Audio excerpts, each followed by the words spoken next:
Bem-vindos de volta ao canal Expedição Nefilim.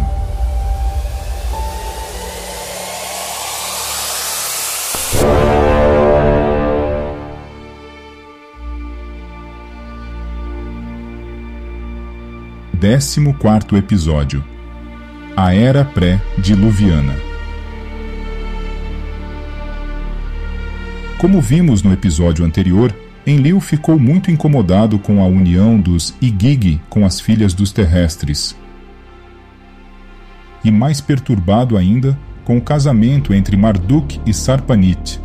Isso lhe tirava o sono, pela possibilidade de Marduk e os Igigi colocarem a missão Terra em risco. Aos seus olhos, a missão dos Anunnaki na Terra fora corrompida, com as ruidosas e estridentes massas de terrestres se convertendo em anátema, adorando os rebeldes, assim como Marduk, Inanna e Nanar como deuses, e transformando a Terra em um verdadeiro inferno. Num lugar inseguro para se viver, sem regras, com a promoção da autodestruição, o cometimento de assassinatos, roubos e, o que era pior, a procriação sem qualquer regra, que estava levando-os à involução. A superpopulação com escassez de alimentos para a missão, a degradação ética e moral, conceitos que eram completamente desconhecidos por eles, justamente porque foram evoluídos e abandonados.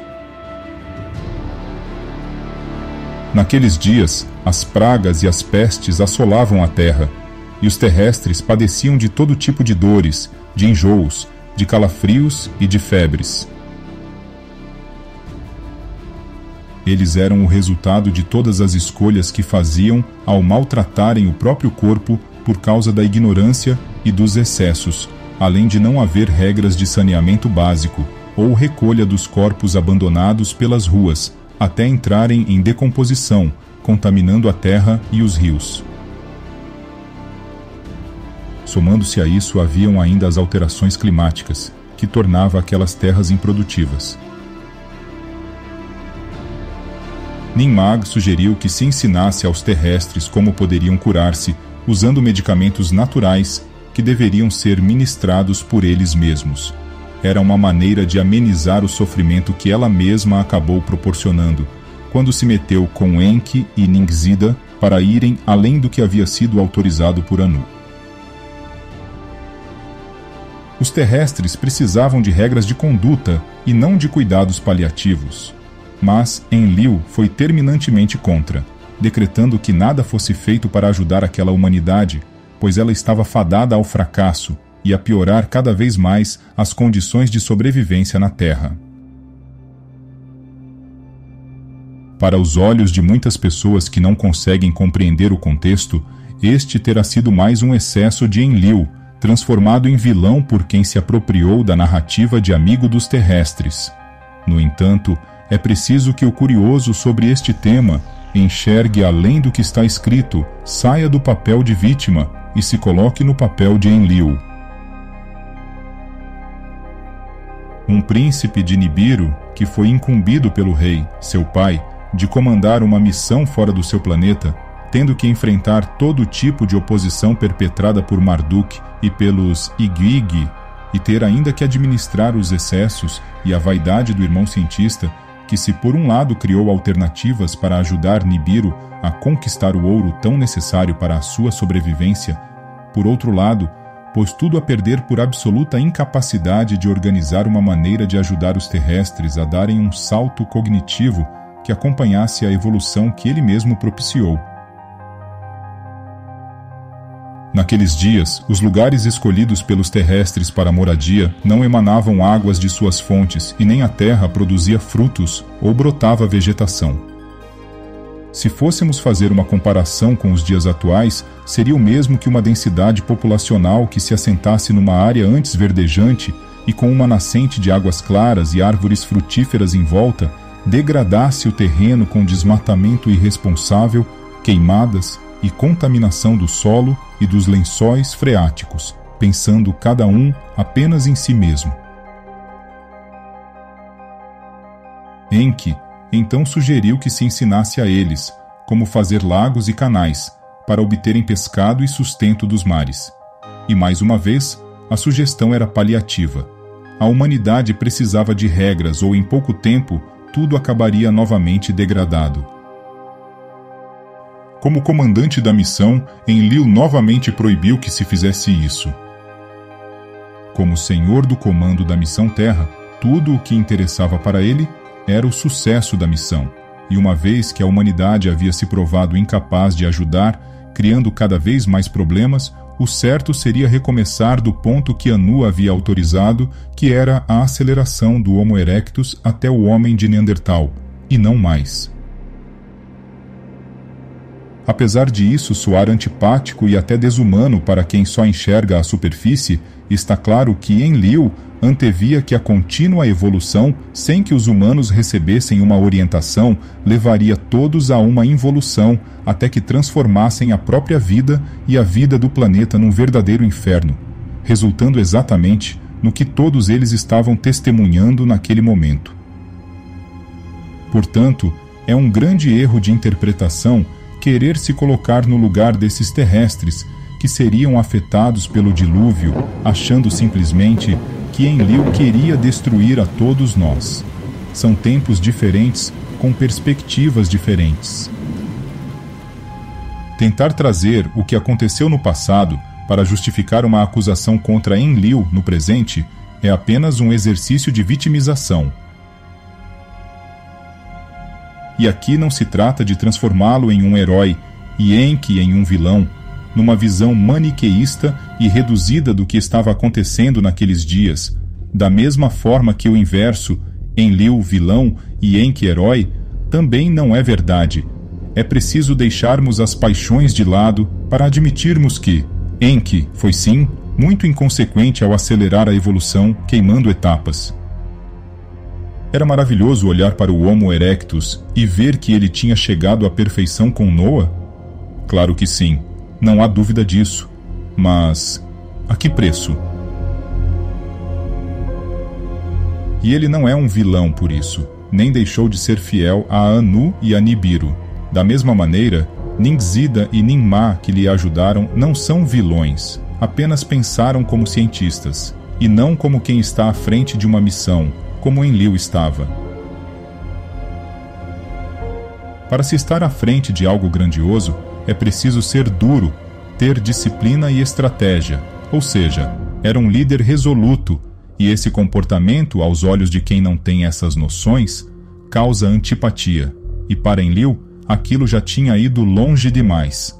Era preciso interromper o processo, com um reset, e depois retomá-lo até a fase Neandertal, e ali ficarem, pois isso já era de grande valia para a missão.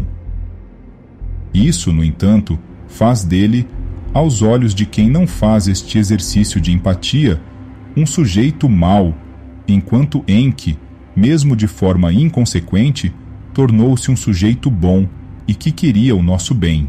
Nada mais clichê, nada mais superficial e próprio de quem se recusa a assumir responsabilidades e se coloca numa eterna posição de vítima. Sim, o decreto de Enlil foi muito duro e previu que os terrestres perecessem de fome e de enfermidades durante 3 chars completos, ou seja, por 10.800 anos aproximadamente, os terrestres comeram as ervas dos campos e sofreram com os decretos de Enlil. E isso não é nada bom de se ouvir ou ler, mas foi a consequência de um problema provocado por Enki, Ninmah e Ningzida. No mínimo, uma avaliação honesta responsabilizaria todos eles, e não apenas um deles. Em Shuruppak, a cidade onde Noa vivia e onde o sofrimento chegara ao nível do insuportável, ele viu-se obrigado a ir a Eridu, namorada de Enki, para suplicar-lhe ajuda e salvação. Mas Enki estava impedido pelos decretos de Enlil de fazer qualquer coisa. A esta altura, os Anunnaki já estavam preocupados com a própria sobrevivência. Suas rações haviam diminuído consideravelmente, dadas as suas proporções, e eles já estavam sendo afetados pelas mudanças que as órbitas completas de Nibiru causavam tanto na Terra quanto em Marte, onde as estações de coleta e refino do ouro tinham perdido a regularidade. Durante 2 chars, 7.200 anos aproximadamente, eles estudaram as voltas celestes de Nibiru, percebendo as alterações nos planetas, além de manchas negras no Sol que disparavam chamas. Júpiter também se comportava mal, perdendo seu equilíbrio e orbitando de forma instável. O cinturão de asteroides se via estirado e empurrado por invisíveis forças de rede. Por motivos incompreensíveis, o Sol estava perturbando os outros planetas. Os destinos dos planetas estavam sendo afligidos. Em Nibiru, os sábios soaram alarmistas, enquanto os nibiruanos se reuniam nos lugares públicos, especulando que o grande Criador de tudo estava devolvendo os céus aos dias primitivos e que ele estava irado. E isso nos dá a certeza de que, para eles, o grande Criador de tudo era e é o Deus único.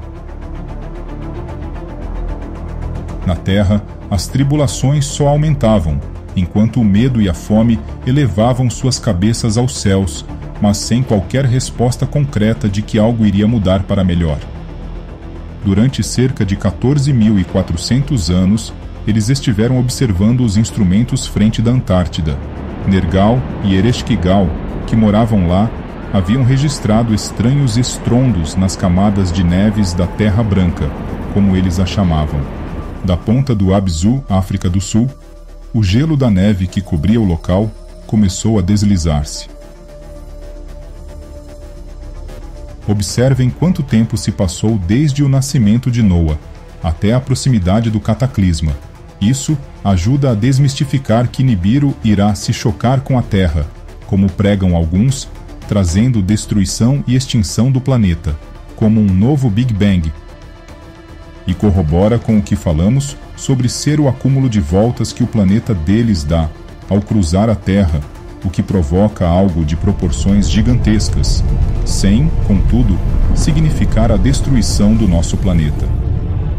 Isso não passa de uma narrativa dos profetas do caos, que querem emplacar suas ideologias e agendas climáticas, para enriquecerem às custas da ignorância das pessoas, incutindo-lhes medo para poderem controlá-las. Na Terra além dos mares, isto é, na América do Sul, provavelmente no Chile, Ninurta pôs instrumentos de predição em seu refúgio, percebendo terremotos e tremores no fundo da Terra. Aliás, o Chile é uma das regiões do mundo que apresentam os maiores índices de ocorrência de terremotos, tendo sido impactado com alguns dos maiores tremores já registrados na história, o que revela o quanto esse problema é dramático nesse país, que se encontra em área de elevada tensão geológica, e isso facilitou o trabalho de Ninurta, que imediatamente comunicou a Enlil, e este enviou uma mensagem alarmante para Anu, em Nibiru. Meu pai, que está dando sinais de que um grande cataclismo se avizinha. Temo pela segurança de todos nós, que aqui estamos a cumprir a nossa nobre missão. Espero sinceramente estar equivocado. Durante mais 2 chars, agora num total de 21.600 anos, os fenômenos ganharam mais força. Em Nibiru, os sábios advertiram Anu sobre a iminente calamidade, dizendo que mais um char, com Nibiru se aproximando do Sol, a Terra ficaria exposta à força da rede de Nibiru, enquanto Marte, em suas voltas, estaria do outro lado do Sol.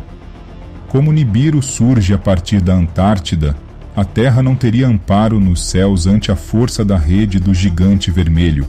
Júpiter e seus satélites ficariam agitados. Vênus também se sacudiria e tremeria. Abaixo da Terra, nas profundezas do Oceano Austral ou Oceano Antártico, o gelo de neve da Terra Branca estava perdendo sua base, o que provocaria o descolamento das calotas polares e o deslizamento dos glaciares, provocando uma calamidade de água. Resumo da ópera: a Terra seria engolida por uma grande tsunami, ou o dilúvio universal, como ficou conhecido e que foi narrado em praticamente todas as civilizações espalhadas pelo mundo. Os nibiruanos ficaram consternados e inseguros pelo que poderia acontecer também com Nibiru. Anu, os sábios e os conselheiros estavam muito preocupados com a Terra e com Marte, e decidiram criar um plano de evacuação. Da África do Sul até a Namíbia, onde ficava o Abzu, fecharam-se todas as minas de ouro, e de lá todos os Anunnaki foram ao Éden.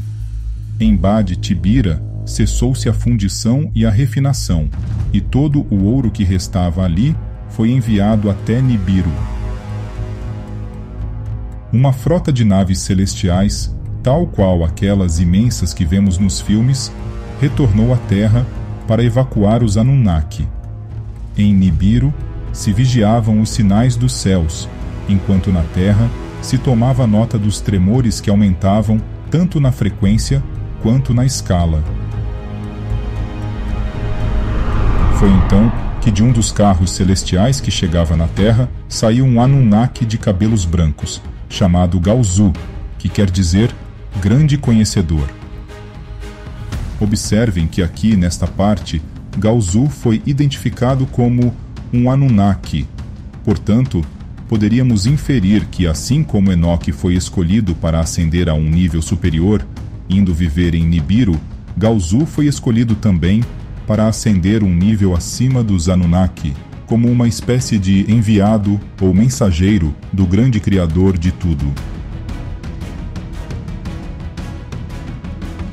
Com passos majestosos, Galzu se dirigiu até Enlil e lhe apresentou uma mensagem selada de Anu, anunciando-se como um emissário plenipotenciário do rei e do conselho, ou seja, um agente diplomático com plenos poderes do seu governo, junto de um governo estrangeiro.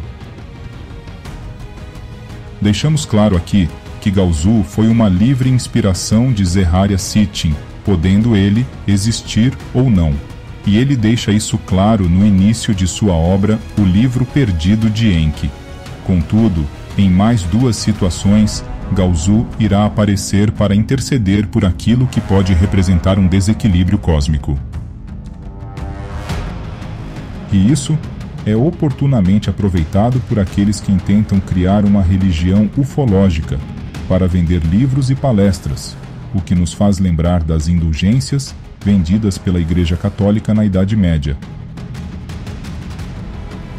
Curiosamente, muitos desses que hoje dizem ter contato com mensageiros vindos das Pleiades, de Órion ou de Sírius, só para citar alguns, se lambuzaram com os estudos de Zeharia Sitchin, sem contudo se aprofundarem, e criaram assim suas próprias teorias. Enlil se surpreendeu pela chegada de Galzu, pois não lhe havia chegado nenhum comunicado oficial ou particular de Nibiru ou mesmo de Anu, preparando-o para esta visita inusitada. Enlil examinou então o selo de Anu, que lhe parecia estar intacto e ser autêntico. Em Nibruki, a mensagem foi codificada e era de toda confiança. Galzu falava em nome de Anu e do Conselho. Suas palavras eram as ordens expressas do rei, e o emissário exigia a presença de Enki e de Ninmah. Quando eles chegaram, Galzu sorriu agradavelmente para Ninmah, lembrando-a que eram da mesma idade e haviam frequentado a mesma escola. Entretanto, Ninmah mal se recordava disso, pois Galzu mantinha o aspecto jovem, enquanto ela já se mostrava uma anciã, aparentando ser a mãe dele. Todo o tempo vivido na Terra pelos nibiruanos que vieram para a missão Terra não lhes tinha feito bem e havia alterado o metabolismo de todos. Galzu explicou-lhes que a causa deste envelhecimento precoce se encontrava em seus ciclos vitais de sonho invernal, ou seja, parece que o inverno é feito para descansar e recuperar as forças gastas no verão. Conclui-se então, e isto é de conhecimento científico, que dormir faz muito bem, e o sono é reparador, e talvez aí resida um dos mistérios da jovialidade e longevidade deles, e do estado de conservação de quem adota tal prática, evitando o desgaste físico e mental, dando tempo para que o corpo e a mente se recuperem. Aliás, este assunto era inclusive parte da missão de Gaozu explicar, pois havia um segredo a respeito de como seria a evacuação e o que estava proibido fazerem. Desde que Dumuzi esteve em Nibiru, integrando a comitiva que levou Adapa até lá, ele examinou os Anunnaki que voltavam da Terra, percebendo que os que ficavam mais tempo, vivendo o ciclo circadiano da Terra, eram os mais afetados ao regressar.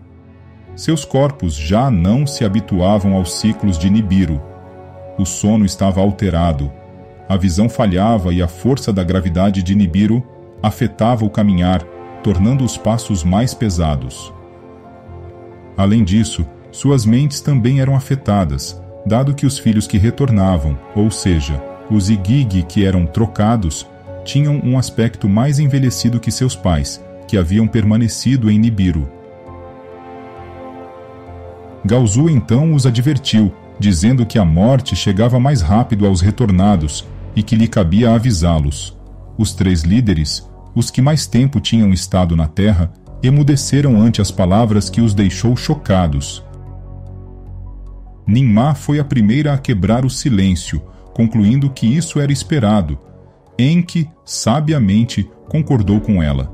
Enlil esbravejou mais uma vez, dizendo que a experiência de Enki tornara os terrestres como os Anunnaki, mas agora eram os Anunnaki que estavam se assemelhando aos terrestres e que eles estavam fadados a tornarem-se prisioneiros na Terra.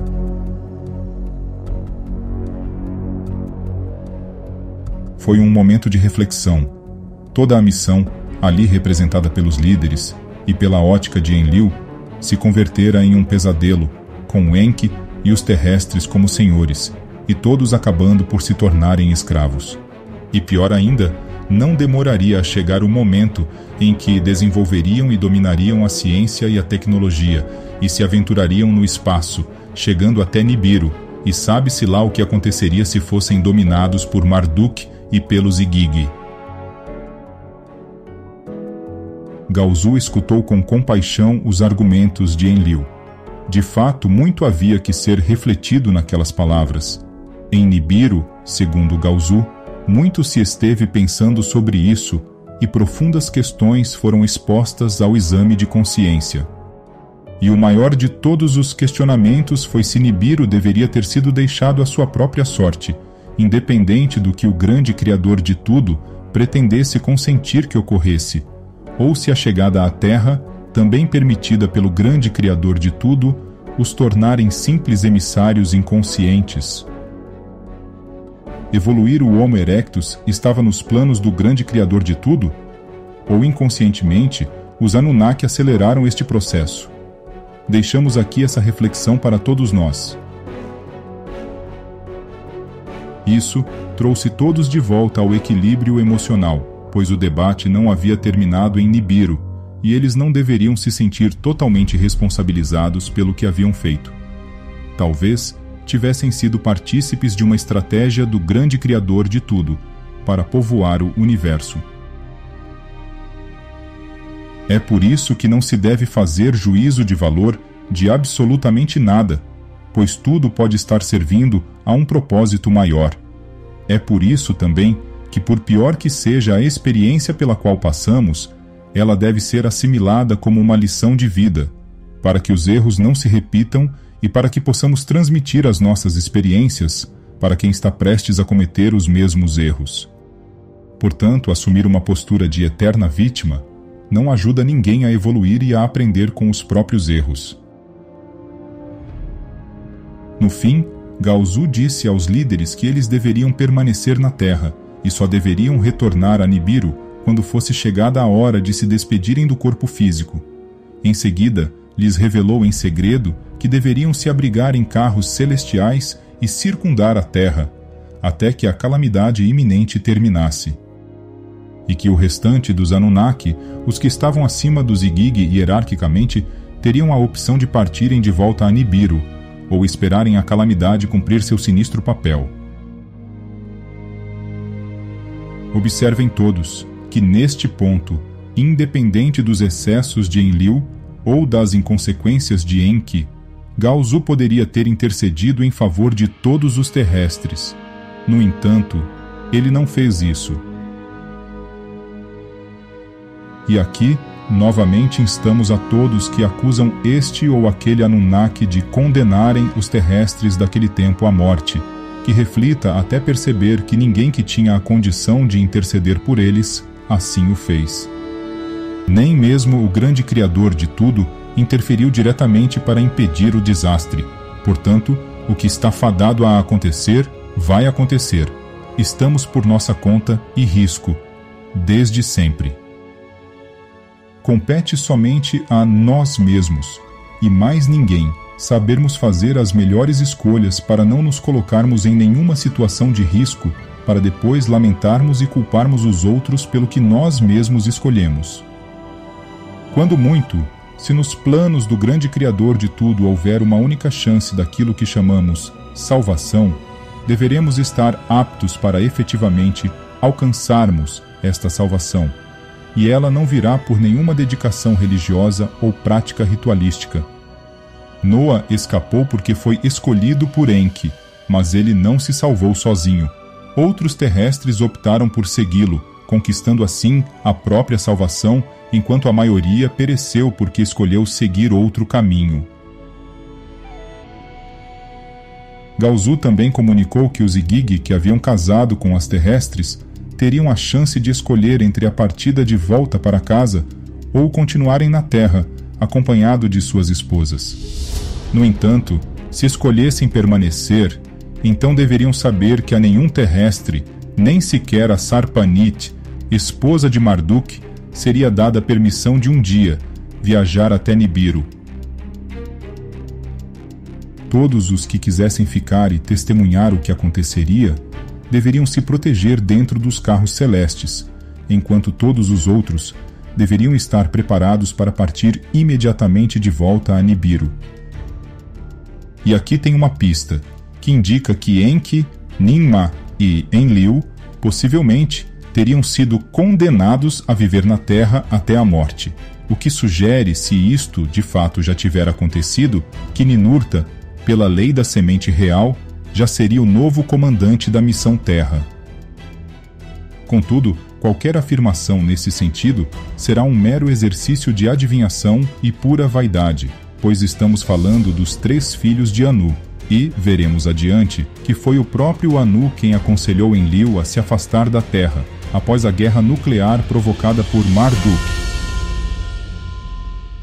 Assim que a reunião com Gaozu terminou, Enlil convocou o conselho de comandantes Anunnaki. Os Igigi, além dos filhos e dos netos de todos eles, foram chamados urgentemente até Nibruki, onde aconteceria uma assembleia e lhes seria revelado o segredo da iminente calamidade. Com a presença maciça de todos, Enlil revelou-lhes, com ar solene, que a missão Terra chegara a um amargo final. Todos ficaram assustados, e começou um burburinho, logo dissipado por Enlil, que avisou aos comandantes Anunnaki que aqueles que quisessem partir nas naves celestiais deveriam se preparar até serem evacuados para Nibiru, mas os casamentos com as terrestres deveriam ser esquecidos, pois eles não poderiam levá-las junto. Irmãs e irmãos nibiruanos, o que tenho para lhes dizer não é agradável, mas precisa ser dito. Nossa nobre missão provavelmente chegará ao seu fim, mas não da maneira que gostaríamos. Tempos difíceis se aproximam, e que este planeta que nos acolhe sofrerá grandes tribulações. As palavras de Enlil soaram como um trovão que corta a tempestade, calando a todos. E suas colocações sugerem que Marduk e os Igigi não foram os únicos a desposarem as mulheres terrestres, mas também alguns comandantes Anunnaki, o que facilita o entendimento sobre haver Nefilim em todos os cantos da Terra. Aqueles que se recusassem a abandonar suas esposas, entretanto, a ordem foi para que eles as pegassem junto com os seus descendentes e escapassem aos picos mais altos da Terra, pois a eles estaria negado o direito de voltarem a Nibiru. E isso só serviu para acirrar ainda mais os ânimos e as disputas entre Enlil, Marduk e os Igigi, e perpetuarem isso no futuro por meio dos seus descendentes. O burburinho aumentou, com os Igigi indignados pela restrição, bem como alguns comandantes, por saberem que não poderiam levar suas esposas terrestres. Enlil acalmou esses últimos, dizendo que os Anunnaki que decidissem ficar na Terra deveriam embarcar de qualquer maneira nas naves celestiais, onde inclusive ele, Enki e Ninmah permaneceriam até que a calamidade cessasse, tendo-os como testemunhas da sorte da Terra. Contudo, a decisão cabia a cada um. Ninurta foi o primeiro a se manifestar, dando apoio a Enlil, comunicando que ficaria e que voltaria para as terras de além dos oceanos, tão logo a calamidade acabasse. Nanar, o primogênito de Enlil na terra, anunciou o estranho desejo de esperar o dilúvio passar abrigado na lua, ao invés de nos céus da terra, dentro das naves. Enki levantou uma sobrancelha em sinal de desconfiança. Enlil, embora desconcertado, aceitou o desejo de Nanar. Ishkur, o filho caçula de Enlil, também decidiu ficar na terra com seu pai. Utu e Inanna, os filhos de Nanar que haviam nascido na terra, declararam que também ficariam no nosso planeta. Enki e Ninki optaram por ficar e não abandonar a terra, anunciando isso com orgulho. Marduk declarou, com raiva, instigado pelo decreto de Enlil, que não abandonaria nem os Igigi e nem Sarpanit. Não sou covarde, e tampouco me furto ao destino que me cabe. Ficarei junto dos meus e de minha amada Sarpanit. A voz relativamente suave de Marduk denotava o quão traiçoeiro ele podia ser. Mesmo quando irado, sempre trazia um sorriso malicioso em seu rosto. Os outros filhos de Enki anunciaram a decisão de ficar tanto quanto Nergal, Gibil, Ninagal, Ningzida e Dumuzi. Faltava a decisão da mais ponderada de todos eles, Ninmah. Todos os olhos se voltaram para ela, que declarou com orgulho a decisão de ficar, porque o trabalho de toda a sua vida estava na terra, e que os terrestres, a quem ela ajudou a evoluir, não seriam abandonados. Convenhamos que, abandonados, eles já estavam e permaneceriam, pois não cabia a ela nenhuma decisão de salvá-los. Contudo, e ante suas palavras, um clamor ressoou entre os Anunnaki e os Igigi, e exigiu saber o destino dos terrestres. Não é difícil imaginar que eles podem estar, até hoje, presentes na Terra, e que estejam por trás do controle de todas as grandes potências mundiais, orientando seus descendentes e seus prepostos, controlando o planeta e as sociedades com poder de influência no mundo inteiro. E o argumento fácil, que todos eles usaram e usam desde sempre, é que os terrestres são tão vítimas quanto eles do decreto de Enlil. E, até onde se sabe, o controle da Terra ainda pertence a Nibiru, embora Enlil tenha se afastado depois do resultado da guerra nuclear que ele e os seus travaram com Marduk. Diante da insistência da Assembleia, Enlil comunicou sua decisão irrevogável e irretratável de que todos os terrestres deveriam perecer por causa de suas abominações, seus crimes, suas barbáries, sua desordem e sua própria involução. A experiência autorizada por Nibiru previa a evolução do Homo erectus até o homem de Neandertal, portanto, o que os cientistas haviam desenvolvido além disso extrapolava o consentido e, sem o devido acompanhamento, haviam se tornado um fardo para todos eles. Enki saiu em defesa de suas experiências, gritando com Enlil que eles haviam chegado ao resultado de um ser assombrosamente perfeito e que, portanto, deveria ser salvo junto com os Anunnaki, Enlil devolveu a palavra energicamente, acusando Enki de haver modificado e manipulado todas as decisões em cada ocasião que considerou propício alimentar suas vaidades. A ideia era criar um trabalhador primitivo e não os dotar de conhecimento e de capacidade de procriação. E um conhecimento em vão, diga-se de passagem, porque lhes ensinaram ofícios, mas não lhes ensinaram regras, permitindo que cada um fizesse o que bem entendesse, segundo sua compreensão particular sobre determinado assunto. Assim, para Enlil, estava claro que Enki tomara em suas mãos os poderes do grande Criador de tudo, para depois abandonar os terrestres e deixá-los cair por suas abominações.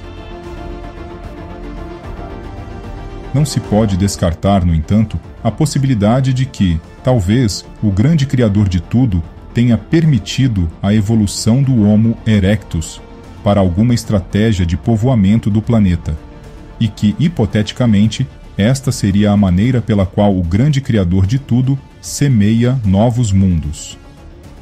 Entretanto, a maneira como a sequência dessa evolução aconteceu, certamente não pode ter sido autorizada por ele, mas foi de responsabilidade de cada Anunnaki envolvido no experimento e seus desdobramentos.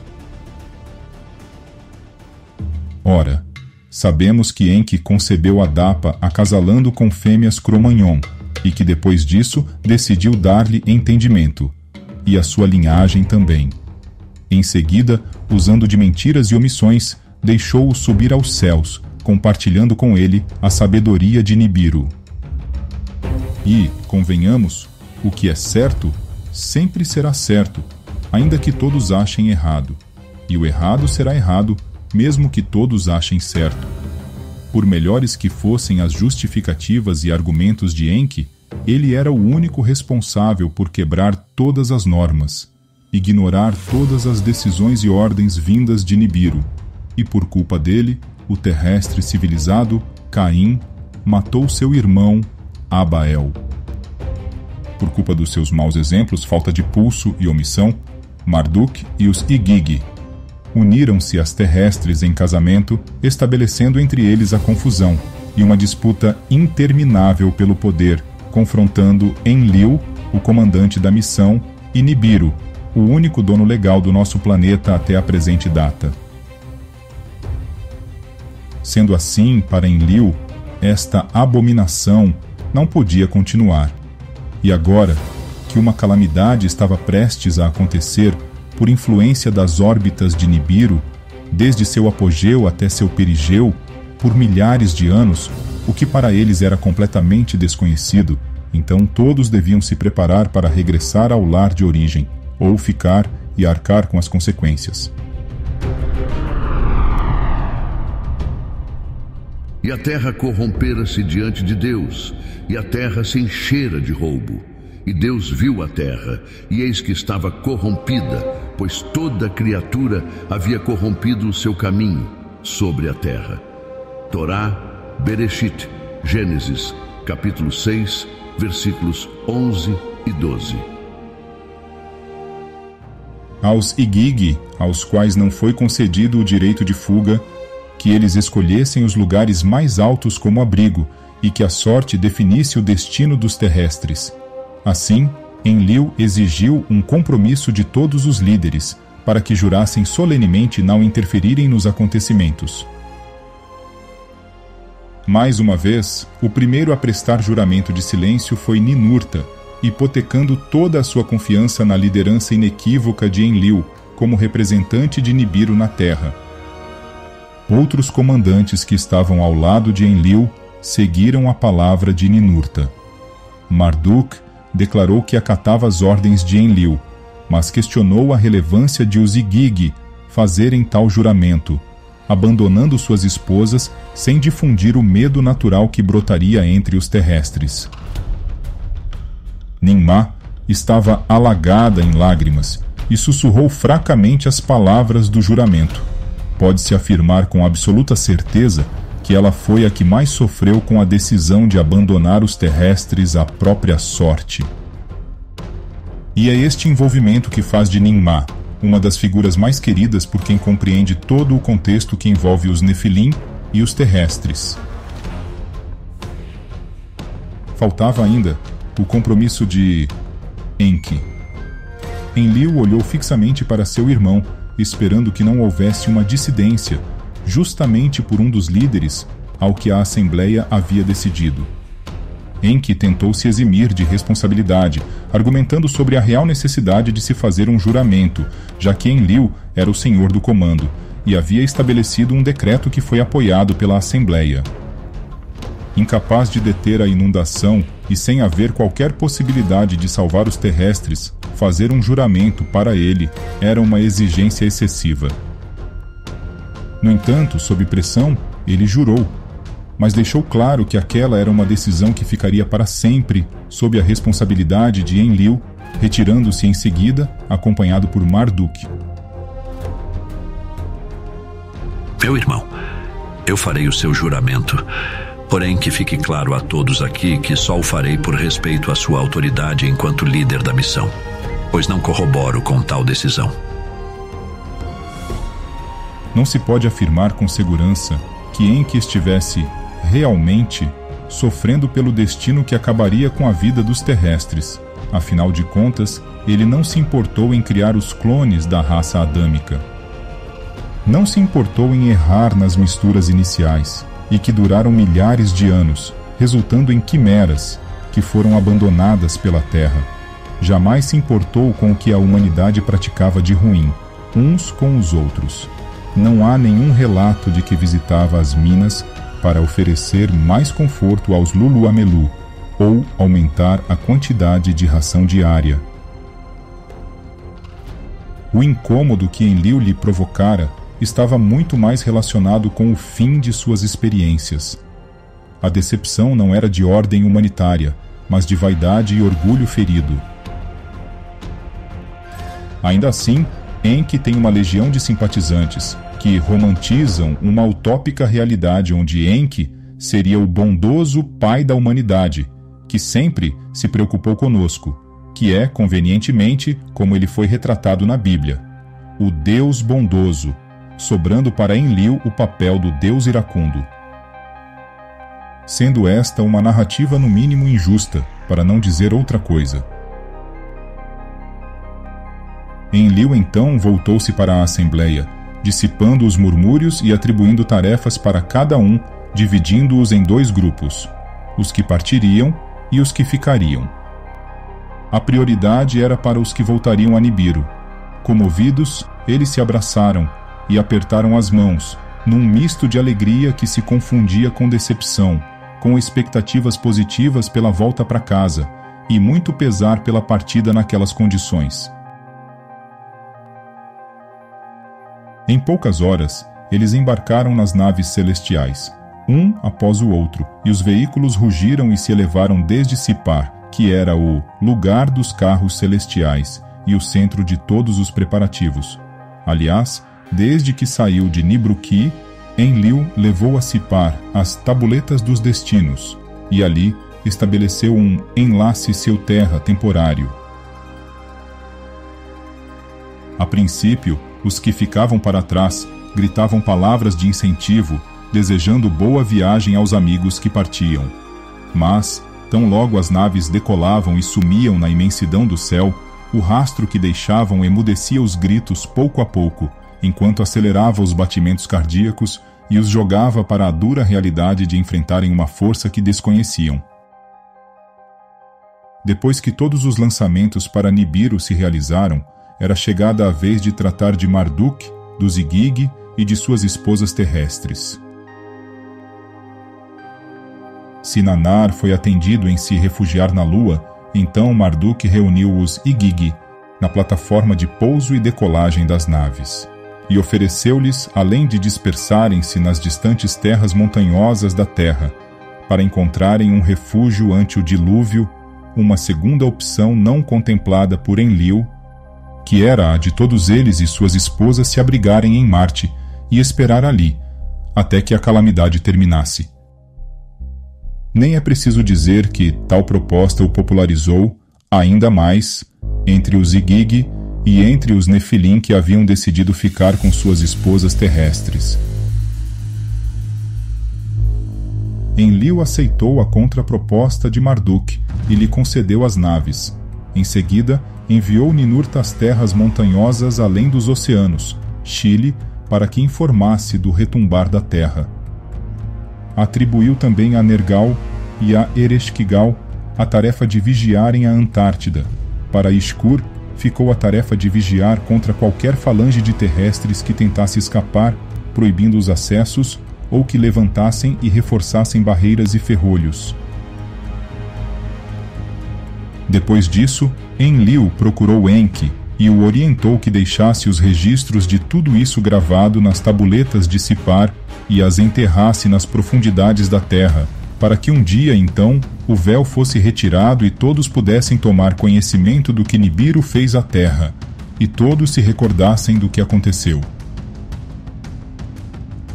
Enki aceitou de bom grado as palavras de seu irmão e armazenou os ME, os artefatos de armazenamento de dados deles, e outras tabuletas em arcas douradas, enterrando tudo em Sipar, nas profundidades da terra e para a posteridade.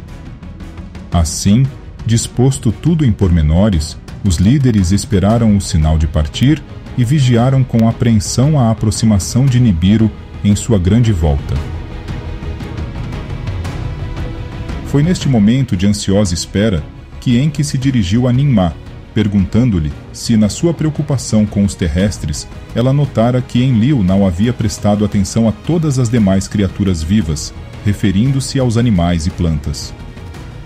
Surpresa com a pergunta, Ninmah compreendeu em seguida que Enki estava querendo dizer que quando a avalanche de águas tomasse as terras, outras criaturas vivas, algumas de Nibiru inclusive, originadas por eles, e a maior parte evoluída na Terra, estariam condenadas por um golpe repentino, à extinção. Assim, ambos preservaram a semente da vida, extraindo suas essências vitais para as proteger. Ela em Shuruppak, junto com algumas de suas assistentes que a ajudaram, e ele com a ajuda de Ningzida, na antiga Casa da Vida, no Abzu. Ali, nos dois lugares, eles reuniram as essências masculinas e femininas, e os ovos da vida de cada espécie, de 2 em 2, e os preservaram em Shuruppak e no Abzu, para protegê-los e depois recombiná-los com as espécies vivas. De todo o animal puro, tomarás para ti 7 de cada, macho e fêmea, e de todo o animal que não for puro, 2, macho e fêmea. Torá, Bereshit, Gênesis, capítulo 7, versículo 2. Do Chile e da Antártida chegava a notícia enviada por Ninurta de que os estrondos da terra estavam cada vez mais sinistros, enquanto Nergal e Ereshkigal noticiavam que tudo por lá estava estremecendo. Em Sipar, todos os líderes se reuniram esperando o dia do dilúvio chegar. E é isso que veremos no próximo episódio. Não percam o próximo vídeo com mais esclarecimentos. Se você gostou deste vídeo, não esqueça de curtir e compartilhar nas suas redes sociais. Torne-se um membro do canal. Temos vídeos exclusivos para membros, além de um grupo de estudos VIP no Telegram e no WhatsApp. Lembrando que para os membros do nível 4, grau 60, clã Anu, além disso tudo, temos lives exclusivas e ainda disponibilizamos material extra sobre os Anunnaki. Também podem nos apoiar com um Pix, a chave está na descrição, ou pelo botão Valeu, abaixo do vídeo, para que continuemos a trazer este conteúdo relevante àqueles que desejam acordar e a se libertar da Matrix.